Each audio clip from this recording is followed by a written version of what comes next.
Hi there and welcome back to the History of Fleetwood Mac. I'm Anita. Today we're going to get into episode 4 of volume 10 of my Fleetwood Mac and Stevie Nicks scrapbooks. We're ending volume 1, those volume 10 of the Tango in the Night era. And this one is going to be just a little bit longer than the other ones and hopefully not too much more so that I keep your attention and hope that you enjoy these items. I've mentioned several times that I had a lot of Tango in the Night stuff, so I'm just going to start right in. This was another outtake. And I bought this on eBay and come to find out it's like a Xerox of the original press kit photo, which is upsetting. I've shown some pictures that were for Rock a Little, and one was really close up, and then one was Stevie kind of going like this by Herbert Worthington, and I'm sure that's the same photo session. But this press kit photo was for Tango in the Night, even though it's an older photo. Some great outtakes here. And we have some more. This one of Lindsay is priceless.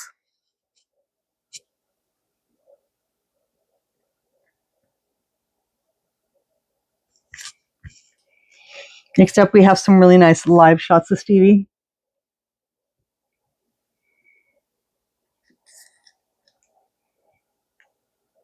That kind of pink hue.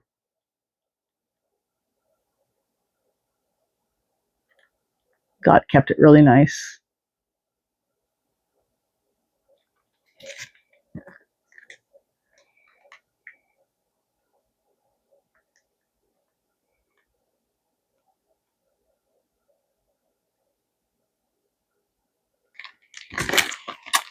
First off, add 2 new members to the long list of members of Fleetwood Mac. The veteran rock institution announced Tuesday that guitarists Rick Vito and Billy Burnett have come aboard, replacing Lindsey Buckingham, whose departure was announced earlier this month. Lindsey knew we were going on the road and he wasn't too keen on doing that, and we decided to go ahead with the tour, group founder Mick Fleetwood said at a press conference at La Belle Age Hotel. The Big Mac's U.S. tour begins October 1st with the Los Angeles date to be scheduled sometime between December 8th and 12th.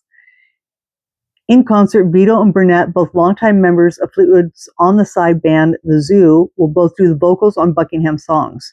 While Stevie Nicks emphasized Tuesday that the group will still sound like Fleetwood Mac, Buckingham's departure figures to be felt when the band records again.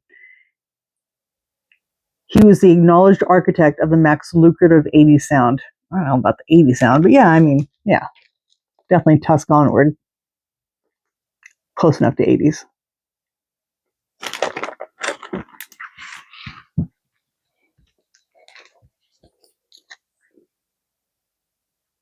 Again, me and my greens. Love this paper.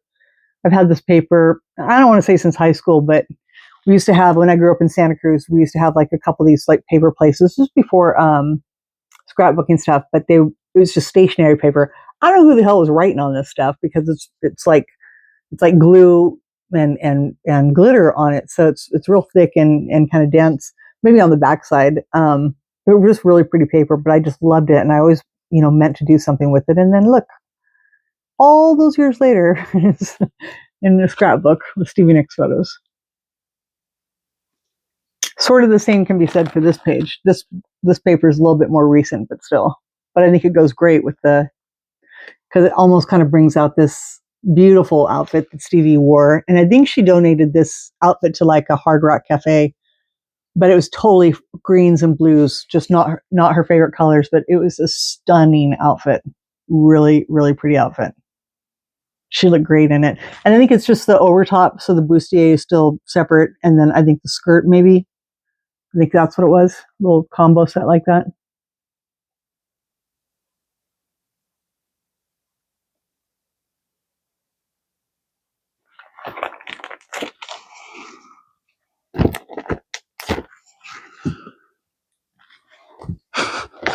Mick Fleetwood doing what Mick Fleetwood does best. Beating on the vest. See what I did there? Just kidding. He looks so crazy. But I'll tell you what, like people kind of pick on him about that whole vest thing now. I don't know, but when you were there in the day, now I hadn't been seeing them since the 70s. So Mick Fleetwood's, I think it's a water drum they call it, when he kind of would, go back and forth. So it got all those different tones. Phenomenal. But this was, of the age, beginning of equipment technology in music.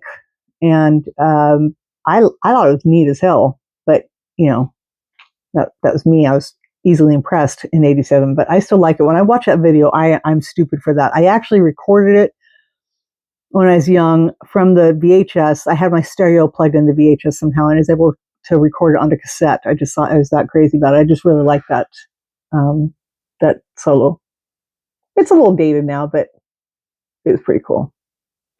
Another cool full page ad for Family Man, one of the singles, the last single, I believe, to be released off of Tango the Night.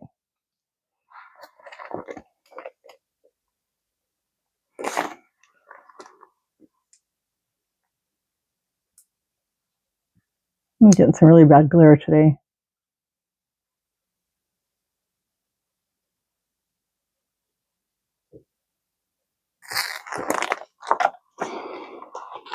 These again were two photos. Fleetwood Mac singer Stevie Nicks on one of several costumes she wore during the band's two-night stand Saturday, December 12th and the 13th, 1987 at the Cow Palace. So that's what was on the back. Obviously, I couldn't tear it off or normally, as I would, so I just wrote it down. But that's what these two pictures are from. The two shows at the Cow Palace. And these are like newspaper promo photos.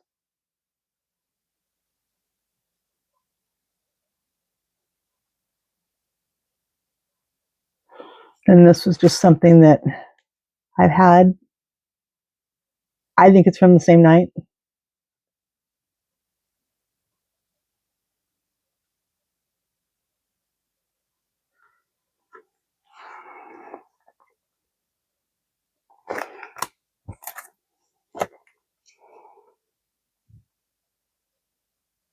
Again, with that kind of blue-green outfit.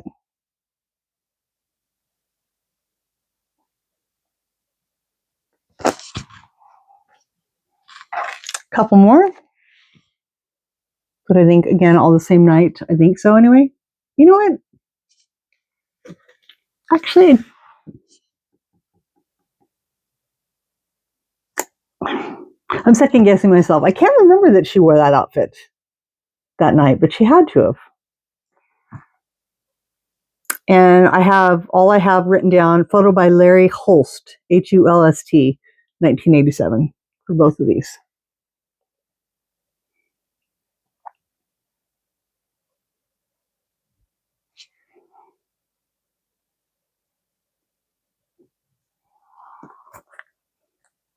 Kind of an older page here, hodgepodge of photos I've had. This one's really cool.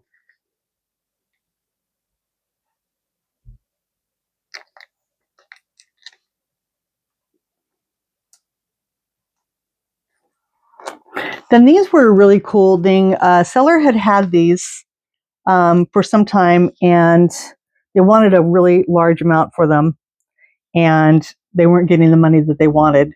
And then some time went by, and I got in touch with them somehow. And I'm like, do you still have these? Do you want to sell them? And they're like, make me an offer. And I made them some really kind of lowball offer. And I wasn't trying to be a jerk because I had purchased one Polaroid from them for like $100 or something like that. And I think it was shortly after Christine passed it, which is why I wanted it. So the rest of the photos, I got these, and then there's some other photos that I have in one of my little capsules here that will be shown. I think they're closer to like the 90s, like 94, 95 perhaps. But these initial Polaroids that you see here are real Polaroids that Mick took during the wedding to Sarah Recker for the umpteenth time. So this isn't Polaroid. These are just photos that I've had. But this photo, and this is the one I paid a lot of money for. This is Mick's mother, Biddy. I don't know if that's honestly her real name. Jenny Boyd. I don't know who that gentleman is, and Christine McVie.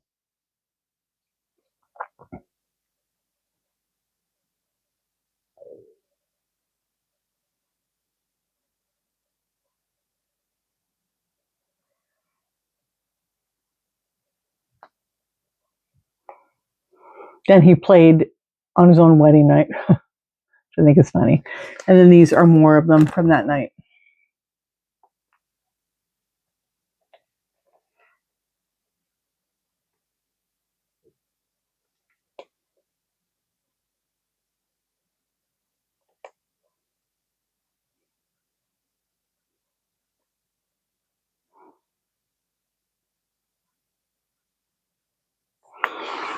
And I think that it says here, did I write down?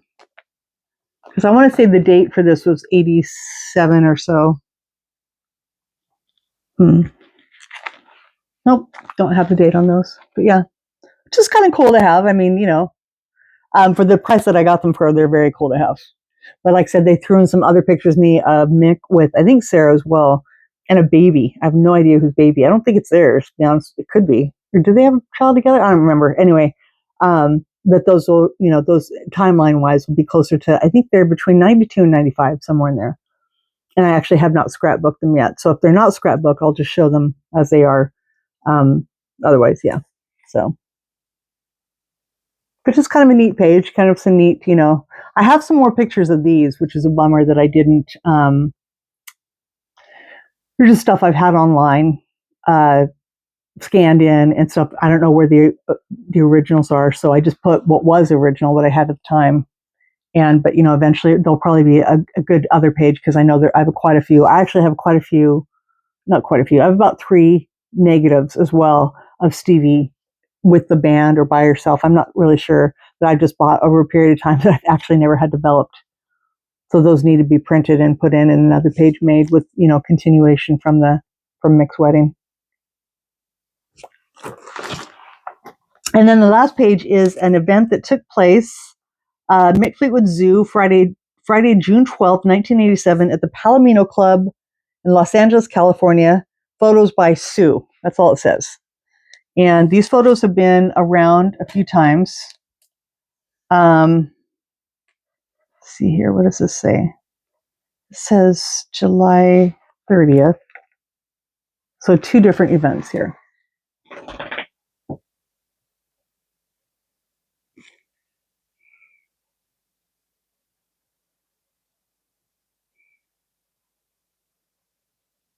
Sue is one lucky gal to have been at that show to take these pictures. I mean, come on. If I had been able to be at that show, let alone be that close to take pictures in 1987, I would have just completely lost my mind. Completely lost my mind.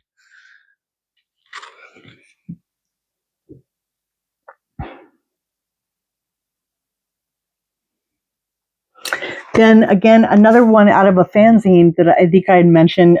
This, I think, is basically the same idea at another small club in San Diego. The last time Stevie Nicks performed in San Diego County was last year when she was headlining at the San Diego Sports Arena. Imagine our surprise when Stevie chose to come to sit in with fellow Fleetwood Macker Mick Fleetwood and his band The Zoo at the Belly Up. And it says, "Thanks, Stevie, and we hope you come back to see us again. Mick Fleetwood Zoo returns to the Belly Up Tavern on Thursday, July 30th.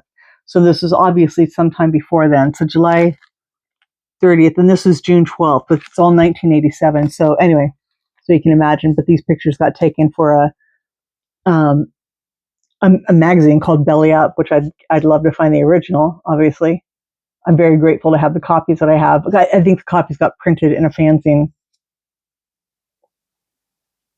And then here are the pictures that got put in the Belly Up magazine, and then with kind of permission copied to the fanzine.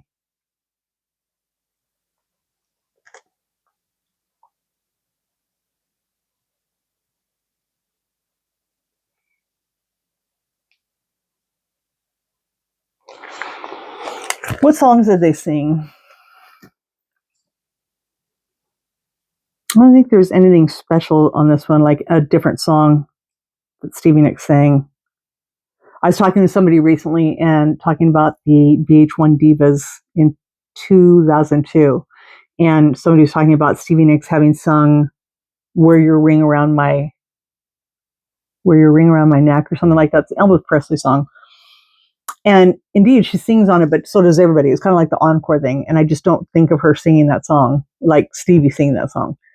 I think there's just like a vocal on it. But, there were other times when Stevie did like a full-on vocal or different things. Like, it would have been cool if she'd done like a Goldust Woman or something here. But so yeah, that ends up volume 10, the part 1 of Tango in the Night. And we'll be back soon enough with part 2 of Tango in the Night. Hope you enjoyed this. This video wasn't too long. I didn't go on too bad. So Appreciate you joining me. As always, thank you so much, and everybody have a great night. Bye.